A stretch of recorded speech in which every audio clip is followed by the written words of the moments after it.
maging maalam sa mga makabagong teknolohiya sa pagsasaka. Alamin kung ano nga ba ang mga dapat gawin tungo sa masaganang ani at mataas na kita. Mga bayaning magsasaka, linangin ang kaalaman sa Palay Aralan. Hatid sa inyo ng Department of Agriculture at sa pakikipagtulungan ng ATI at PhilRice. Matuto at mag-aral kahit nasa bahay, makinig at manood sa mga radio stations o kaya sa Facebook Live. I-search lang ang Agricultural Training Institute Facebook page para sa schedule at para sa karagdagang impormasyon. O, walang a-absent ha? Para tuloy na tayo sa pag-unlad sa Palay Aralan.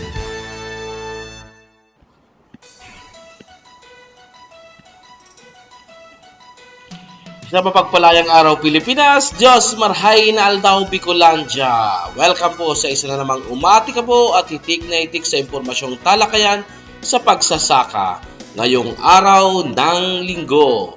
Ang Palay-Aralan sa makabagong pagsasaka sa himpapawid o ang ating School on the Air on Smart Rice Agriculture dito po sa probinsya ng Albay, the land of the world most perfect corn. Okay, so hatid po sa inyo ng Department of Agriculture at sa pakikipagtulungan ng Agricultural Training Institute ATI, PhilRice, APAW at ng mga lokal na pamahalaan ng 15 munisipyo at 3 syudad dito po sa probinsya ng Albay. Ito pa inyong lingkod, si Kuya Mike. Tayo po ay napapakinggan sa mga himpilan ng radyo dito po sa Albay, sa unang distrito, DWKN. One Radio 91.3 News FM tuwing Sabado at Linggo sa ganap na alas 12 hanggang alauna ng hapon. Sa pangalawang distrito naman, DCGB 729 kHz tuwing Sabado at Linggo sa ganap na alauna hanggang alas 2 ng hapon. At sa pangatlong distrito naman, ang DWBC Radyo ng Libon 95.7 Fresh FM tuwing Sabado at Linggo sa ganap na alauna hanggang alas 2 ng hapon. Opo, isang oras tayo magsasama-sama sa araw ng Sabado at Linggo sa loob ng 3 buwan. Okay.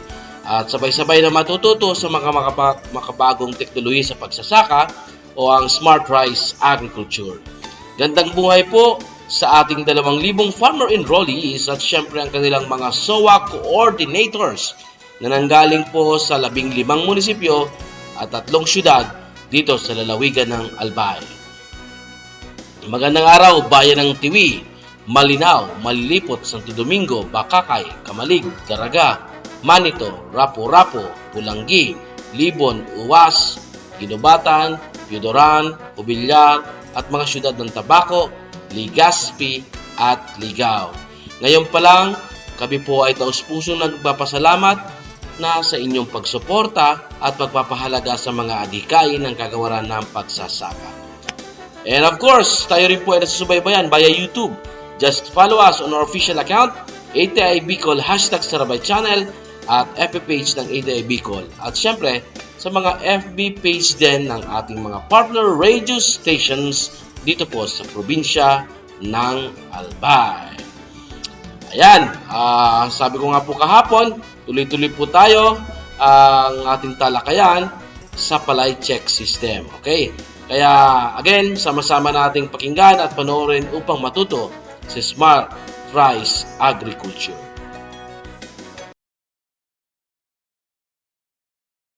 So, ang uunahin ko na pong tatalakayin ngayon is yung financial management o pamamahala ng pananalapi.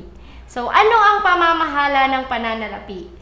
Una, paghawak sa sitwasyon ng pananalapi. Yan.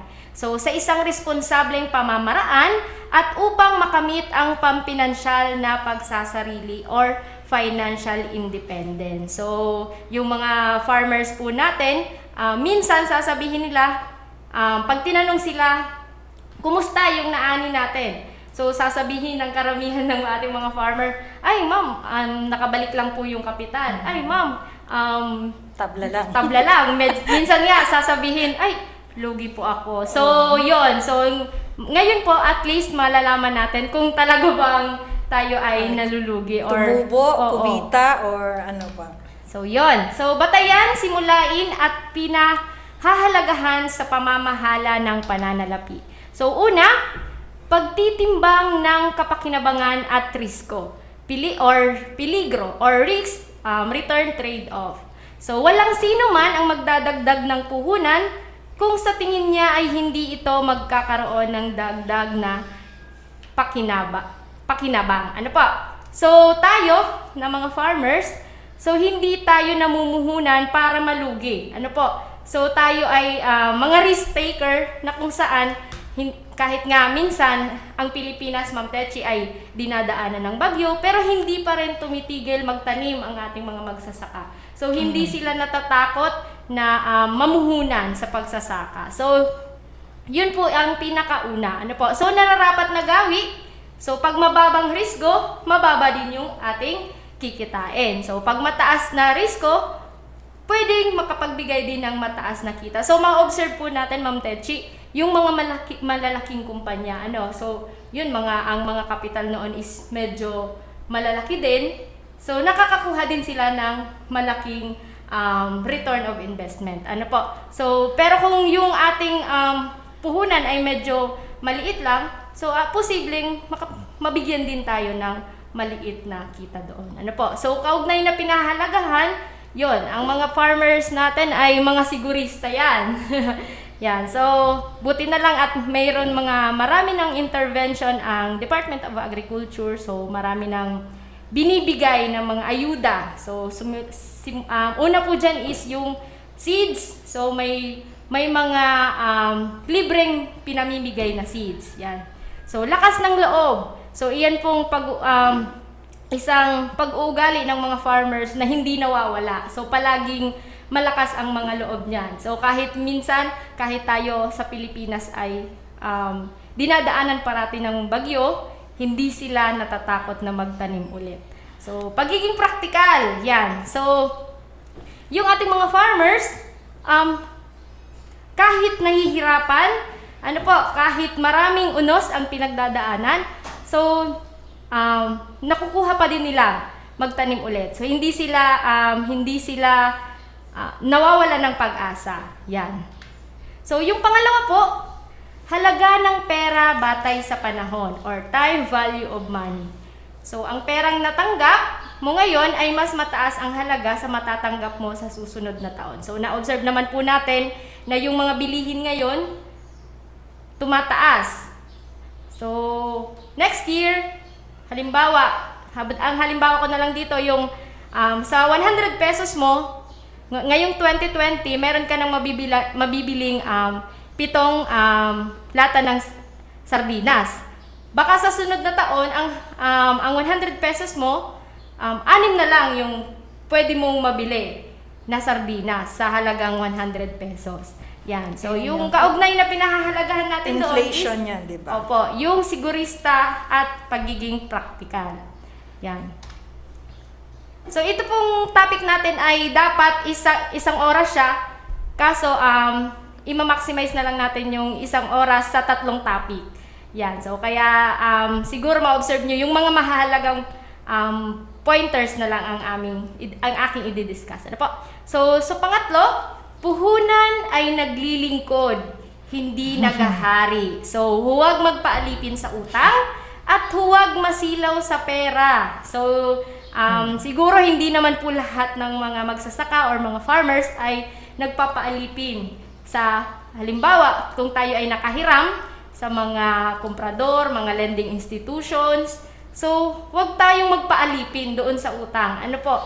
Kasi minsan nakakarinig ako ng, ma'am, umutang ako ng 1,000, kapalit noon ay 2 sako ng palay. So, grabe ang kasi yung, sabihin na natin, 14 pesos, yung, yun na yung pinakamababa, 14 pesos ang per kilo, sa 50 kilo, so, parang sobra naman yon sa interest sa 1,000. Ano po? Pero realidad talaga Pero yan is po yung pag-uutang yes ng po. ating mga So, farmers. sasabihin naman ng ating mga magsasaka, wala naman po kasi kaming mahiraman. So, Dahil wala na tayong walang doon. kapital, Opo. kaya nangungutang. So, yun po yung sana mabago natin kahit paunti-unti. Kasi hindi naman talaga natin mababago yan agad-agad. Ano po? So, mag-unawa, huwag maawa. Yan. So, kailangan po natin na unawain din yung ating mga magsasaka. Pero, syempre, kung kayo po, sabihin na natin, kung kayo po ay nakahiram ng kapital, huwag naman pong abusuhin yung mga taong nagpapahiram sa atin. So, gawin din natin yung ating responsibilidad at syempre, tandaan natin na yung hiniram natin ay pinagpaguran din nung taong hiniraman natin. So, kailangan nating ibalik. So, nararapat na gawi, syempre, yung tao ay mayaman. So, kaugnay na pinahalagan, syempre, pag naghiram tayo, kailangan nating bayaran. So, yung integridad natin doon, hindi nawawala. So, yung tiwala ng taong nagpahiram sa atin ay nandoon pa rin. Kung tayo ay maganda or nagbabayad ng ating hiniram. So, makatao, syempre, utang na loob. So, yun po yung mahirap minsan bayaran. So, sabi nga ng iba, mas mabuti nang makahiram ng pera, wag lang utang na loob. Kasi mahirap daw pong bayaran. Ano po? Yan. So, practical. Yan. So, yung pang-apat, yung dagdag na kita or incremental earnings. So, ang dagdag kita ay magaganap kung hindi magsasayang ng oras. So, dito, nakasalalay ang paglago. So, ako nga po, Ma'am Techi, minsan, kahit empleyado na po ako, so, naghahanap pa talaga ako ng mapagkakakitaan. Negosyante din to si Justin. Opo. So, hindi ako kasi bata pa lang, natuto na talaga ako magtinda. Kaya siguro nadala ko na siya hanggang lumaki or nagkaroon na rin ako ng sariling anak. So, mas lalo akong nagsisikap para lang mabigyan ko ng magandang buhay yung aking anak. Ano po? So, ganun din dapat yung thinking or mindset ng ating mga farmers. So, hiwag lang pong mag-focus sa palay. So, kasi kung halimbawa, meron kang 1 hektarya ng palayan, pwede ka rin mag-rice duck integration. So, pwede kang mag-alaga ng itik. So, dun sa pag-aalaga mo ng itik, may madadagdag doon na income na kung saan pwede kang magbenta ng itlog, karne ng itik. So, at naaano mo din. So, nakakatipid ka din sa fertilizer or nutrient management. So, naiiwasan mo din yung peste. So, at least nadadagdagan yung kita mo doon sa 1 hektarya ng palayan. So, kaugnay na pinahalagan po doon, syempre, lakas ng loob. So, hindi ka naman po magtatanim or hindi ka naman mag-aalaga ng itik kung sa una pa lang ay iniisip mo nang malulugi ka. Or sa una pa lang, iisipin mo na, ay hindi naman ako dyan kikita. So, kailangan yan yung isang pag-ugali ng isang tao na dapat nasa atin. Ano po? So, yan. Sunod po yung sipag at tiyaga. So, ito po yung kailangan. So, kahit minsan napapagod na tayo, pag nakikita natin yung mga taong magpapalakas ng loob natin and hindi mo na mararamdaman yung pagod. Ano po? So, yan din yung karamihan ng ating mga farmers. Meron yan. So, masisipag at matyaga sila. Kasi hindi naman sila paulit-ulit na magtatanim kung hindi sila masisipag. Ano po?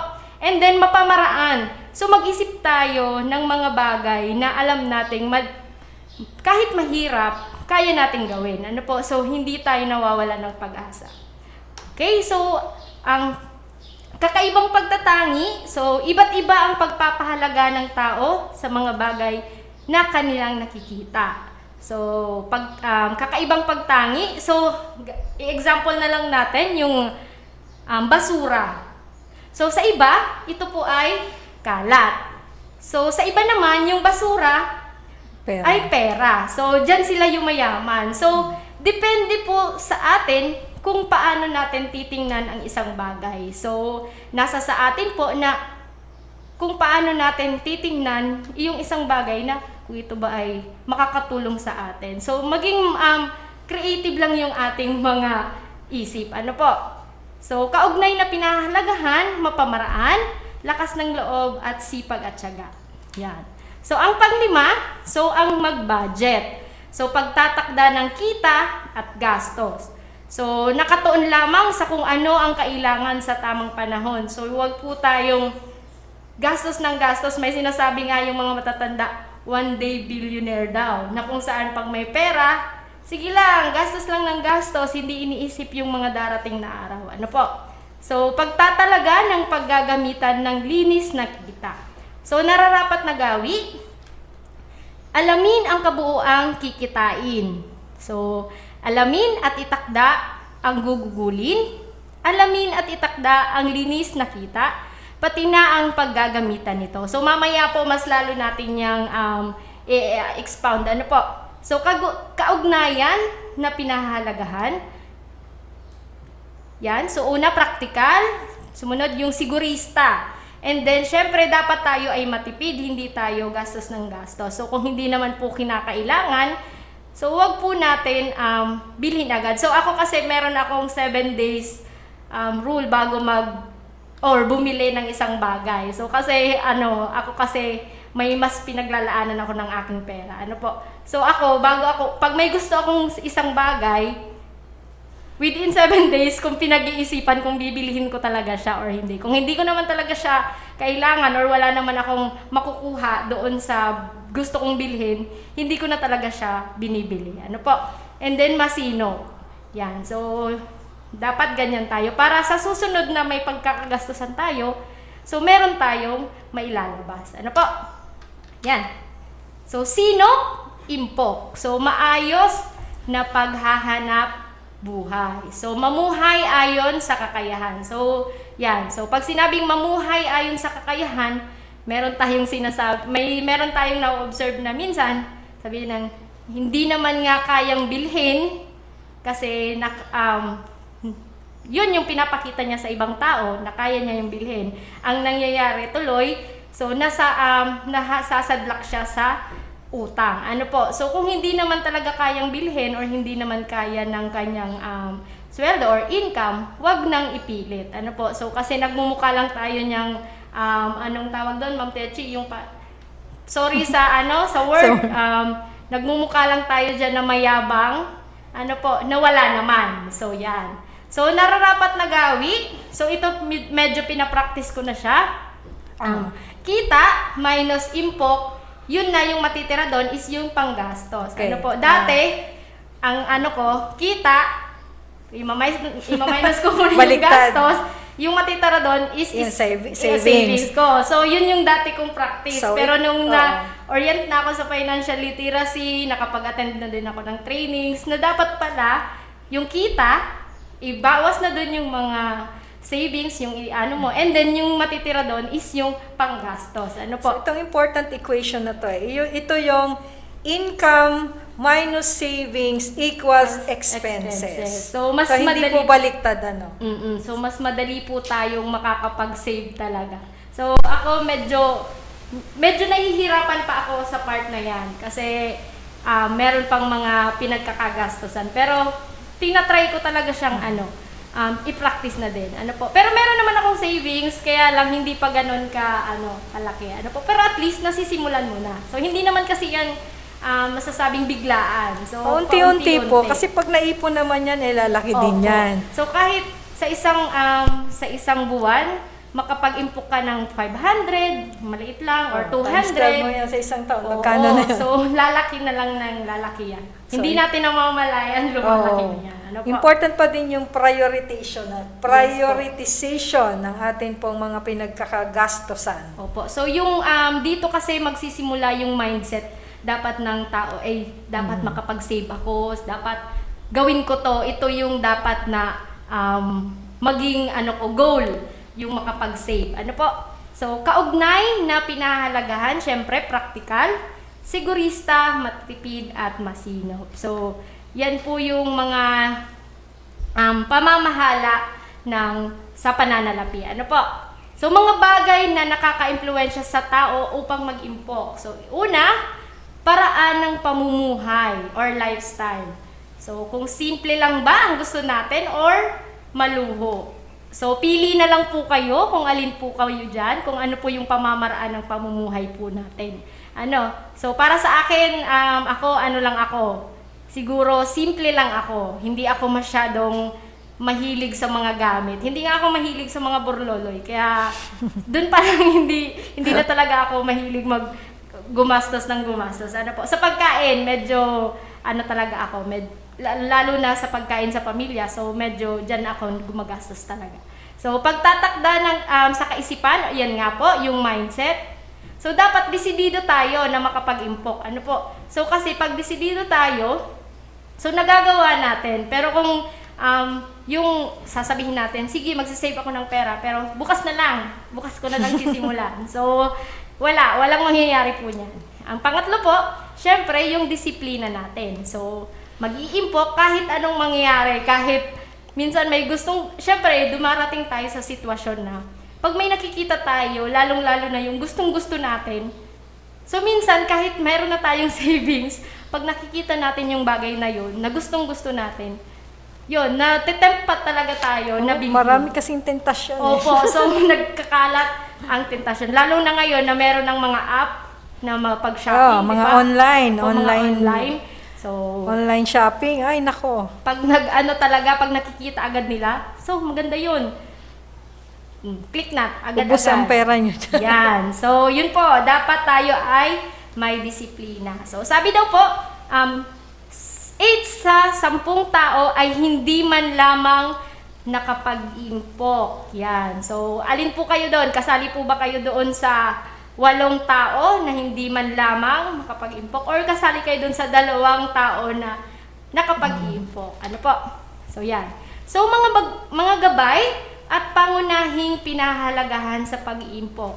So, mamuhay ayon sa inyong kakayahan. So, yun po. Kung hindi naman po kaya na gumastos ng gumastos, wag na po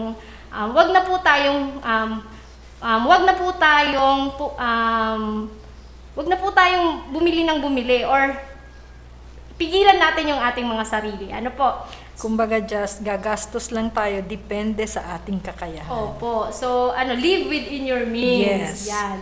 Unahin mong bayaran ang sarili mo. Yan. So, sabi nga po doon sa nakaraan namin meron kasi kaming ngayong program sa Go Negosyo na dapat daw sinisweldohan mo din yung sarili mo. Kung ikaw ay nagtatrabaho sa sarili mong sakahan, i-priority mo din na mabayaran yung sarili mo. Kasi kung hindi ikaw ang nagtatrabaho dyan, magbabayad ka sa iba. So, dapat at least makakuha ka din ng bayad. Mag-impok hanggang makakaya. So, kami, kasi mga bata pa, so pwede pa kami makapag-impok. So, pwede pa din naman po yung ating mga magsasaka. So, sa isang taon, ilang cropping yun. So, kahit sa halimbawa, nagtanim tayo ngayon, after 3 to 4 months, meron tayong aanihin, mag-save tayo.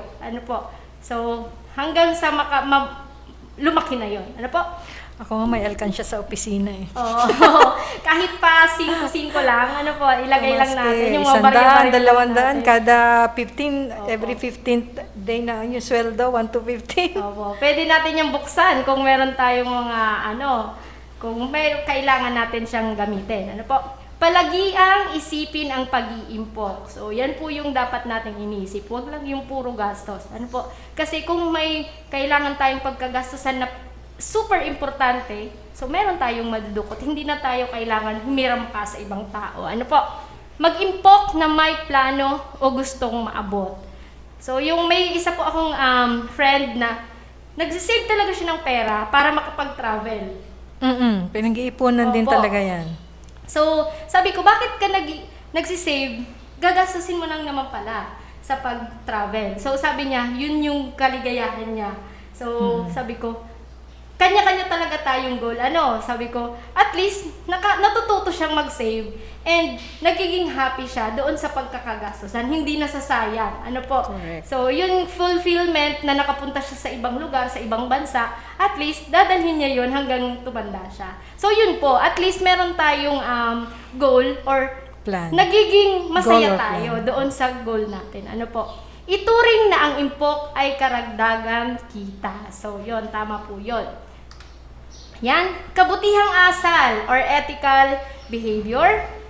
Hindi maaaring maging mabuti sa isa at maging masama sa iba. Syempre naman po, hindi naman po pwedeng mabuti ka lang sa ibang tao, tapos sa ibang tao ay masama ka. So, siguro wala naman po siguro sa ating mga kaugnay or sa ating mga participant na ganyan. Ano po?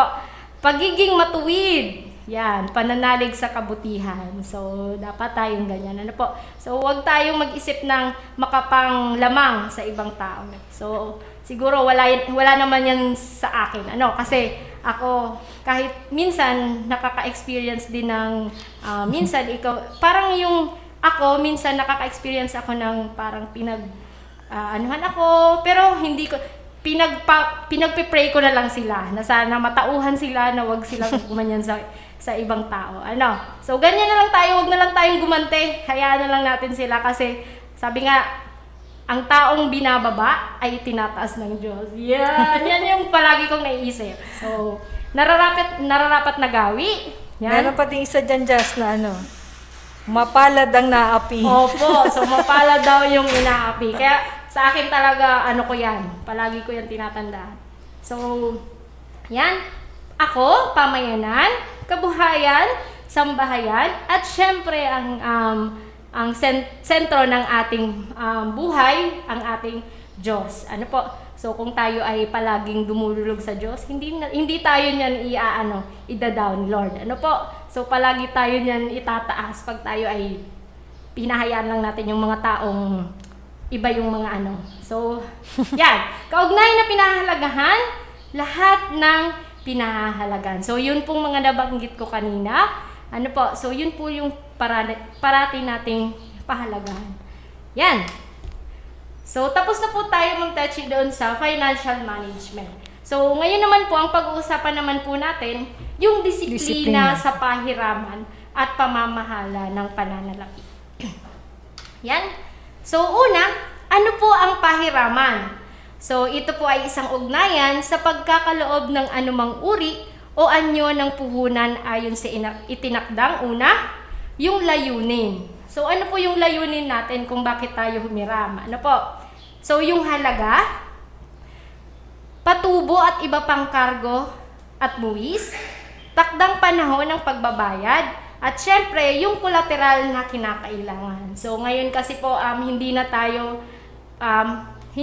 makakahiram ng pera kung wala tayong collateral. Ano po? Pag sinabing collateral, may ibibigay ka sa kanila or ipapahawak mo muna sa kanila yung napakahalagang collateral na yon na palagi nating isipan na kailangan natin siyang makuha ulit. So, hindi naman po sinabing collateral, yun na talaga yung kapalit. So, yun lang po yung mahalagang bagay na babalikan pa natin. Ano po? So, yan. Batayan sa pagtatasan ng pahiraman. So, meron tayo ditong principles and ways on credit. So, meron tayong tinatawag na 5 case ng pahiraman. So, 5 case 5 case ng of pahiraman. credit. So, ito po yung mga dapat nating tandaan. Ano po? So, una po dyan, yung karakter. Pangalawa po, yung kakayahan. Pangatlo, kalalagayan.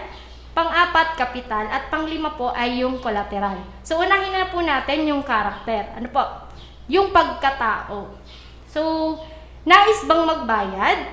Integridad, kredibilidad, pagtitiwala. So, yung ang mga lending institution natin, yung mga komprador, yung mga kahit nga po yung ating mga kapitbahay. So, yung karakter ng taong naghihiram, tinitingnan talaga. Kasi kung naririnig-rinig na din natin na, ay, huwag ka nang magpahiram dyan kasi hindi naman niya nagbabayad. So, negative na agad. Ano po?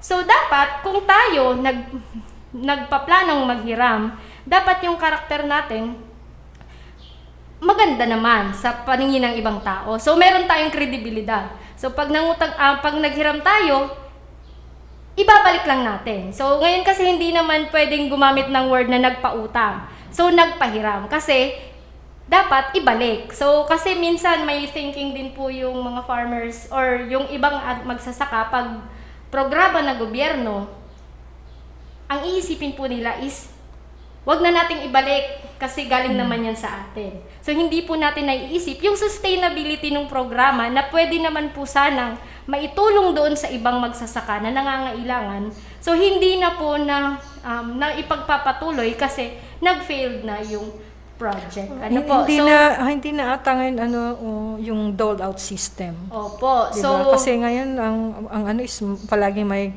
counterparty na tinatawag. So, yan po yung dapat na baguhin din po natin na dapat pag sinabing programa ng gobyerno, suportahan po natin, gawin po natin ng ating makakaya na maging maganda din po yung ating ibabalik sa kanila. So, wag po yung dating, wag na natin siyang bayaran kasi sa gobyerno naman yan. Ano po? So, meron naman sila niyang budget. So, siguro ngayon, simulan na natin na magtulungan po tayo kasi hindi naman po yan magagawa ng gobyerno kung hindi po tayo tutulong. Ano po? Kasi ako registered farmer na din po ako, Ma'am Techi. So, sabi ko, pag halimbawa, nakahingi din po kasi ako ng libreng binhi ng palay. So, sabi ko, pag ako nakapag-ani ng maganda, so, at least, sa susunod na cropping, hindi na ako hihingi ulit. So, para mabigyan naman yung iba na sinasabing hindi nabigyan nung cropping na naghingi ako. Ano po? So, yung pagtitiwala. Yan. So, yung pangalawa po is yung kakayahan or capacity. So, may kakayahan po ba tayong magbayad? So, wag tayong humiram na wala naman pala tayong pangbayad. Ano po? So, ito ay tumutukoy sa naitalang kapasidad ng miyembro na magbabayad ng utang ayon sa itinakda. So, yun po, lahat naman pong lending institutions, sa gobyerno man or mga private institutions, meron po silang itinakdang araw para tayo ay magbayad. Singilin po tayo sa hindi, dapat obligasyon po natin na magbayad sa tamang oras. Ano po? Kasi minsan sa karamihan ng mga magsasaka na nakahiram po, syempre hindi naman po nila namomonitor yun lahat. So tayo na dapat po yung nagkukusa na makapagbayad para at least hindi na din po sila mahirapan. Ano po? Sa dinabi-nabi naman na magsasaka, alangan magbabayad ka na po ba ng iyong utang? So, wag na. Dapat tayo na mag-initiate na makapagbayad ng ating obligasyon. Ano po? Yan. So, yung pangatlo po is yung kondisyon or kalalagayan. So, may merkado ba ang produkto? So, yan po yung tanong. So, mga panlabas na bagay na nakakaapekto sa kondisyong pang-ekonomiya ng mangungutang na miyembro. So, yun po yung kondisyon or mga kailangan din nating malaman kasi kung wala namang halimbawa yung mga ibibenta nating palay, so mababa ba yung presyo? Mataas ba yung presyo? So yun po yung mga palagi nating minomonitor ng mga farmers. Ano po? So ito ba ay nakakaapekto sa atin? Siyempre, kung mababa ang presyo, siyempre naapektuhan din tayo. Siyempre naapektuhan talaga tayo. So, maraming ang issue yung mga nakaraang, yung last year na sobrang bumaba yung presyo ng palay. So, nalungkot din kami kasi meron din akong ina-assist na farmer na siyempre, yung pagod niya, hindi, parang break-even lang or medyo lugi pa nga talaga kasi yung presyo ng palay ay medyo mababa. So, at least ngayon, move on na or umaangat na din yung presyo ng palay. Hindi lang nga ganun kataas, pero at least hindi na din ganun kababa. Ano po? Yan. So, pang-apat, syempre, yung kapital. So, may itataya ba o wala? So, karamihan ng mga farmers, Ma'am Techi, pag tinatanong, meron ka bang kapital? Sasabihin, wala. Karamihan wala. Opo, karamihan. Pero, meron din talagang mga farmers na sasabihin, ay, hindi na ako hihingi. Kasi meron na akong sarili kong pantanim, meron na akong sariling ipon. Yung nakaraang cropping or yung nakaraang harvest ko, nakapag-save na ako. Kaya kahit hindi na ako maghiram sa ibang tao. Tsaka mas siguro para din sa akin, mas maganda din talagang meron kang sariling kapital kasi nakakapagdikta ka kung ilan yung presyo mo or kung hindi mo kasi agad-agad siya ibebenta kung wala ka naman pinagkakautangan. So pwede mo siyang muna sa bodega or dun sa storage area mo na kahit halimbawa kung mababa yung presyo, kung wala kang utang, so pwede mo muna siyang i-hold. So hindi mo muna siya ipagbibili. Mag-aantay ka lang muna ng mas mataas-taas na presyo. Or pwede naman ipamil or ipamulino. Ano po? So at least yung value adding, madadagdagan yung presyo ng inyong produkto. So, Kumbaga, hindi ka rin napipressure opo. So na kasi, ipagbili sa mababa kung may na utang ka, cost.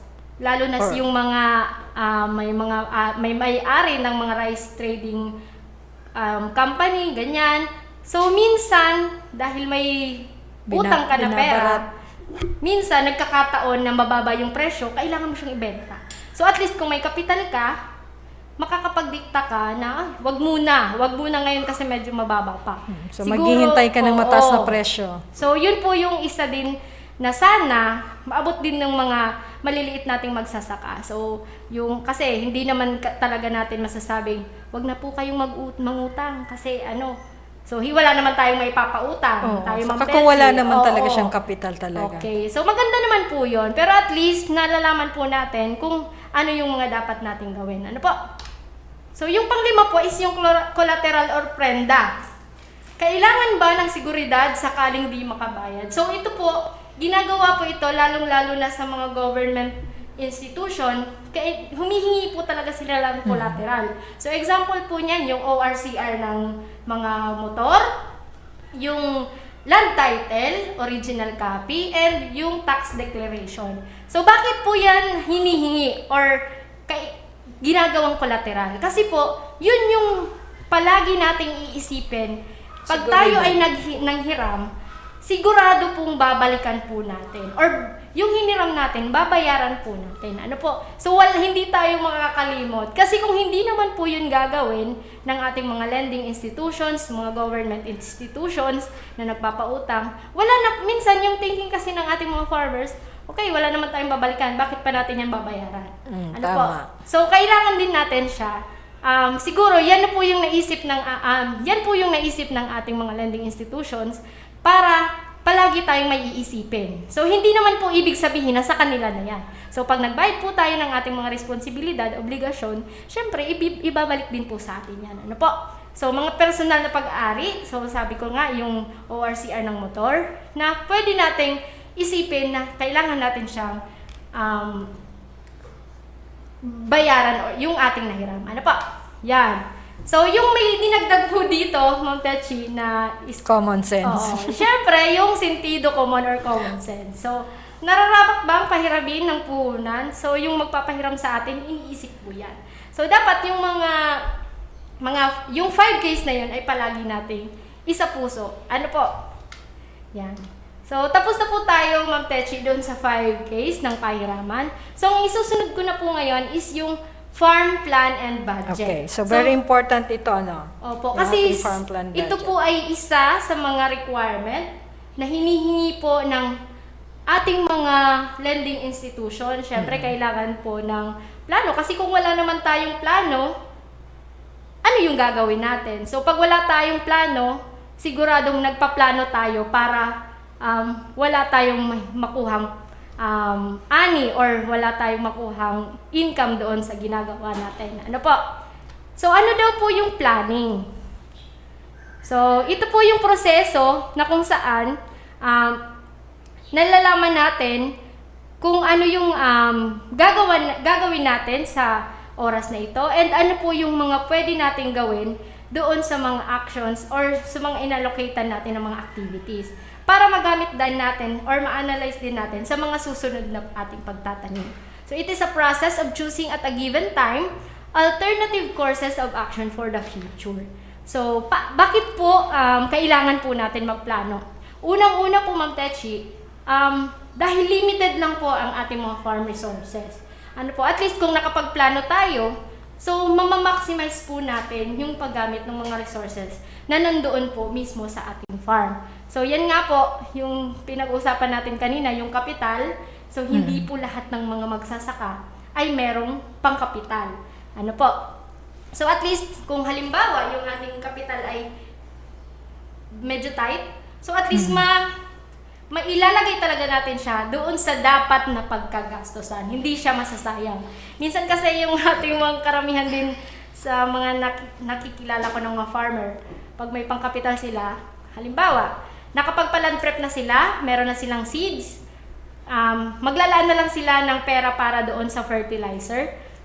Sasabihin, inuman muna tayo kasi matagal pa naman yung aking paglalagay ng fertilizer. Makakakuha pa ako ng pera dyan.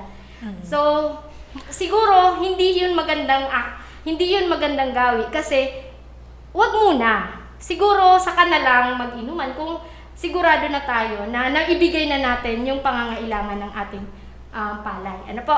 So, Sa kakalimitan na pupunta sa hindi dapat paglaanan Opo. yung inyong kapital, 'di ba? Kasi wala tayong plano. Opo. So very important talaga yung meron tayong plano. Yes. Para may direksyon ba?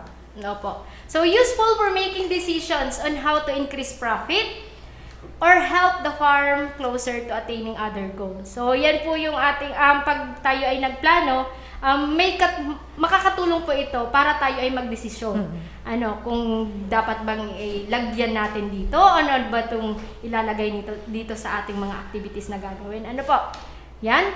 So, uses of farm plans. So, yun nga, ito po ay nagiging guide para sa decision making kung ano po yung mga gagawin natin, specifically sa rice production, and kung paano natin mamamanage ng maayos yung ating mga resources. Ano po? Siyempre, use for borrowing additional capital. So, kung yung plano natin medyo kulang yung estimate natin dun sa plano, so mag-iisip na tayo, meron na tayong guide kung kailangan pa ba nating maghiram ng additional na capital. Ano po? Siyempre, guidelines nga ng ating analysis or kung efficient ba yung ating farm operation, kung effective ba yung ating farm operations. Ano po? And then, syempre, ito din yung magiging reminder natin kung ano po yung mga gagawin natin doon sa farm. Yan. So, information po, ito po yung mga dapat nating ilagay doon sa ating farm plan. Una, syempre, yung date. So, dapat nakaplano din talaga kung anong araw natin siya gagawin. So, yung activities, kung ano po yung mga activities, kung land preparation, seed selection, land preparation, kung kailan tayo maglalagay ng abono, kung kailan tayo magpapatubig. So, yun po yung mga activities. Ano po? Resources, specific number of materials, inputs, and farm laborers in each activity. So, dapat nakalagay din po yung resources. Ano po? Kasi, kung may sobra naman doon sa ating last na pagtatanim na mga inputs, pwede din nating idagdag doon sa susunod nating pagtatanim. Ano po? So, syempre, yung schedule of activity and yung remarks. Sa remarks, napaka-importante din yung remarks kasi kung may mga natira tayong mga inputs, pwede din natin siyang magamit sa susunod. Ano po? Yan. Farm planning procedure. So, una, review goals and specific objectives. Sunod, inventory of available resources. So, pangatlo, identify possible enterprise or alternatives. And pang-apat po, estimate gross margins or income. And prepare the farm plan and budget. So, magpo-focus lang tayo sa tatlong procedure. So, yan. So, yung sa pangalawa, yung sa step 2 na tayo, so, inventory of available resources. So, kailangan po talaga nating malaman kung ano-ano yung mga nandun sa ating farm. So, ako, yung una kong ginawa is naglibot talaga ako. Syempre, naglibot ako doon sa farm kung ano yung mga nandoon mismo na pwede kong magamit na hindi ko na kailangan pagkagastusan. Yung una naman, yung land resource. So, yung type, quality, source of irrigation kasi napaka-importante ng tubig sa ating rice production, di ba? So, hindi tayo makakapagsimula kung wala tayong tubig. So, mahirap din kasi talaga, Ma'am Techi, kung aasa lang tayo sa ulan. So, yung place kasi ng aming farm is medyo upland. So, nag-isip talaga ako kung paano masusustain yung tubig during rice production kasi mahirap din talaga pag walang tubig. So, ang ginawa namin, yun yung una kong inalokita ng budget, yung pagpaparepair ng irrigation pump. Ano po? So, maganda naman kasi naayos naman siya. So, at least ngayon, makakapagpa-land prep na kahit umuulan. So, meron akong pang supplement kung sakaling kulang yung supply ng tubig galing sa ulan. Yan. So, yung mga machineries, kung meron po kayong mga available, so isulat po yung number, type, size, and capacity. So, yung labor, yung quantity ng hours available, yung quality, yung skill levels nila, and yung labor arrangement, kung ito ba ay kontrata or inano nyo lang, renentahan nyo lang. Ano po? So, capital, operating capital, equity, amount that can be borrowed. So, yun po, kaya natin kailangan talaga magplano. And syempre, yung management. Yan. So, other resources. So, kailangan natin kung ito ba ay naaabot ng mga bihikulo. So, kung ito ba ay napapasok, meron ba itong FMR or farm to market road. So, yan yung palagi nating iniisip. Ano po? So, jump na tayo sa step 4. Yung estimate gross margin for revenue. So, estimate the gross income, margin, and variable cost. So, gross margin, total revenue, syempre, minus total variable cost. So, data needs, sa total revenue, yung yield estimates po. Or, so, kung ilan po yung naaani natin. Yan po yung sinasabing total revenue. Kung ilan po yung estimate na inaani natin and kung ilan po ba yung buying price noon. Kung halimbawa sa ngayon is medyo 16, ngayon po ay 16 pesos per kilo ng fresh na palay. So yung sa variable cost naman po is yung quantity of inputs needed and its buying price. So yan. So ang matitira po doon, yun na po yung tinatawag na gross margin. Yan. So itong nasa screen po, so hindi kasi po ito makikita ng ating mga Nakikinig sa radyo, so explain na lang natin. Opo. So ito po yung farm budget. So ito po yung pwede nating maging guide kung paano tayo gagawa. Ano po? Pero meron mamaya po, may papakita din po ako yung buong-buo na farm plan and budget. Ano po? So una po, syempre lalagyan natin sa first column po yung mga items. So halimbawa po dyan yung gross revenue, yung yield per kilogram po yun, and price per kilogram. So depende po sa inyo kung ano po yung gagamitin yung unit, pero ako kasi mas maganda, ina-advise namin kung kilogram. Ano po? So, yung quantity, kilogram or kung liter, kung per bottle, ganyan. So, yung price, so dapat ino-note po natin kung ilan yung presyo and yung naging value niya. So, kung halimbawa sa isang sako may 50 kilogram, so times mo i-multiply mo po doon sa presyo niya, halimbawa sa 16. So, yung magiging result po noon is yun na po yung magiging value niya. So, cash variable expenses cost, yung seeds, fertilizer, chemicals, labor. So, sa labor po kasi meron man, animal per day, and man per day. Ano po? So, fuel and oil. So, kung ilan po yung nagastos natin sa crudo, during land preparation. So, medyo may mga pump lang po, medyo magastos pag sa crudo. Ano po? Kasi every time na magpapatubig tayo, so magagastos tayo sa fuel. So, pero unlike sa irrigation fee, medyo mas cheaper. Kasi kung sapat naman po yung supply, kaya lang sa ibang lugar po kasi, Ma'am Techi, medyo nagkakaproblema sa irrigation. Kasi sasabihin ng iba, yung mga malalapit lang doon sa water source ng irrigation, yung naaabot. So, yung mga malalayo na doon sa water source, kahit may irrigation, minsan, may mga problema din talaga. So, sana maayos na din po yan. Ano po? So, interest payment and other costs. Yan. So, budgeting, ito po yung nagdedetermine ng requirements and allocation of resources to different activities in the plan. So, magkakambal po yan. Hindi po pwedeng may budget, walang plan, may plan, walang budget. So, dapat po palaging magkasama yung dalawa. So, estimation of the result or returns. So, it represents the financial pictures of the physical farm plan that the farmers intends to implement for the coming season or year. Yan. So, purpose of budgeting, syempre, nagagamit po natin sa pag-compare ng kumita ba tayo doon sa nakaraan or hindi. Ano po?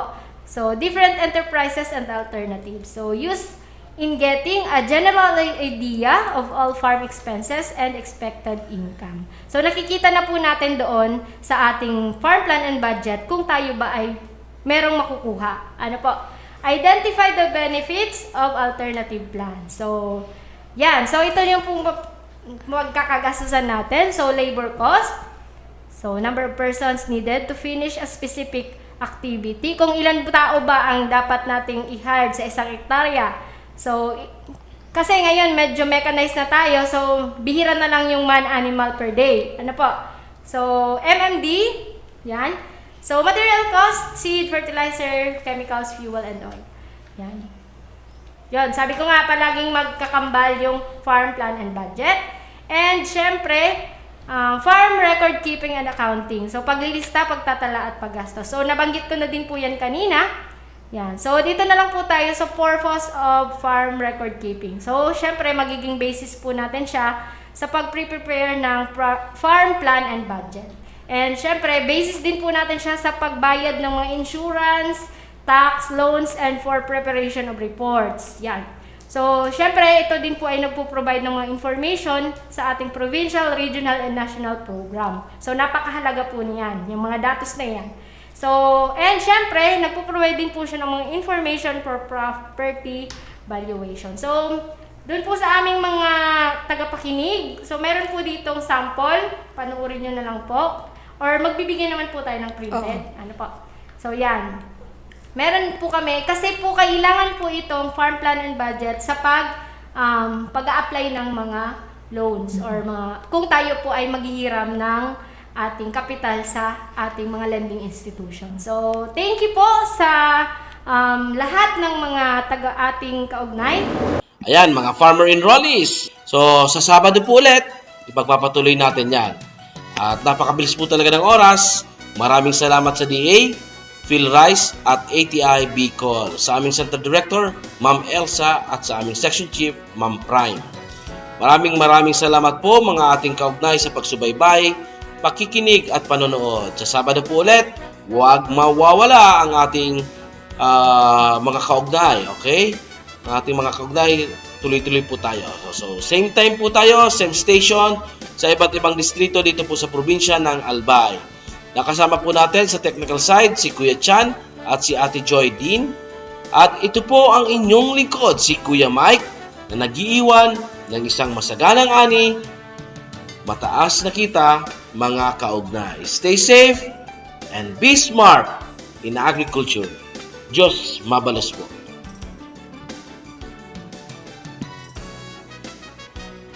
O ayan, may bago ka ng alam. Lahat yan natutunan sa Palay Aralan. Maging handa sa anumang hamon ng panahon. Kaya't ibahagi na ang mga natutunan. Pero mas maganda, imbitahan mo na sila sa susunod na enrollment para magkasama na kayo. Hatid sa inyo ng DA at sa pakikipagtulungan ng ATI at Phil Rice. Tandaan, maging matalinong magsasaka sa Palay Aralan.